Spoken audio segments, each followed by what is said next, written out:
Yəni oxuya bilmədim, irəli gedə Tamam, bilmədim. nə işlə məşğul olmuş? Başqa işlə məşğul olmuşam. Yəni deməyin ki, boşanan kimi qaçıb deyirlər ki, mikrofon götürüb oxuyub. Elə bir şey olmayıb. Yəni işim olub, amma demirəm Ayşə. da Zaur bəy. Gözə çox gəlirəm, ona görə yəni qoy qalsın. Pullu işlə Amma məşğul işi olmuşsan. olub. İşim olub, yəni başqa işim olub. Necə? Deyir, qızıl işi ilə məşğul. Qızıl alverçisi olmuşsan sən, hə? Brilliant qızıl. Brilliant, qızıl. Bəli. Doğrudur mu? Yoxsa yalan Özü məlumatdır? sponsorluq eləyib Günel xanım. Doğrudur, yoxsa Mən yalandır? Doğrudur. Doğrudur. Doğrudur. Sənət adamlarının kimə qızıl satmısan? Elə Zahidə xanım. Mən hələ hədiyyə də eləyib. Hədiyyə də eləyib. Bəli.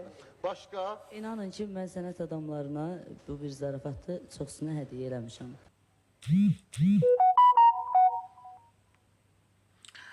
Həyat qəribəliklərlə doludur. Çox maraqlıdır ki, bu qəribəliklərin çoxsu da, deyərdim elə 99%-i təsadüf edir Azərbaycana, Bakıya. Məsəl üçün, peşəkar ifaçılar olub, indi də var da.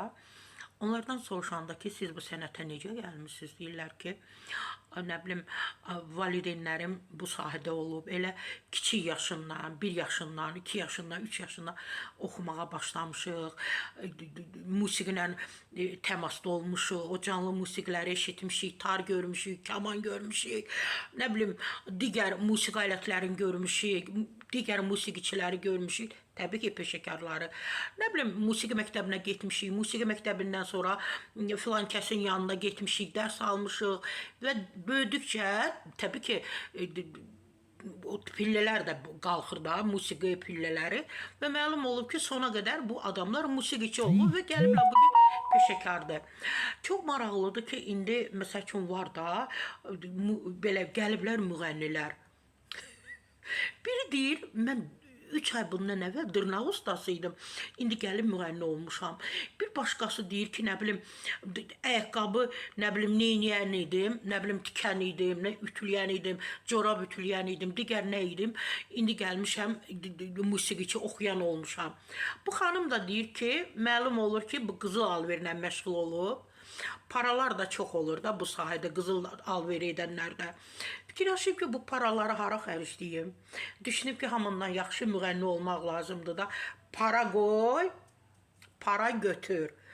Para qoy, para götür. Ona görə də bu xanıma mən heç nə deyə bilmirəm. Nə deyim ki? Bir şey ki, bir dırnaq ustası, bir nə bilim dayə, bir sürücü. Təbii ki, bunlara mən eyib etmirəm. Amma hərənin öz peşəsi var, hərənin öz sahəsi var. Adamın pulu olanda o demək deyil ki, mütləq sənətə gəlməlidir.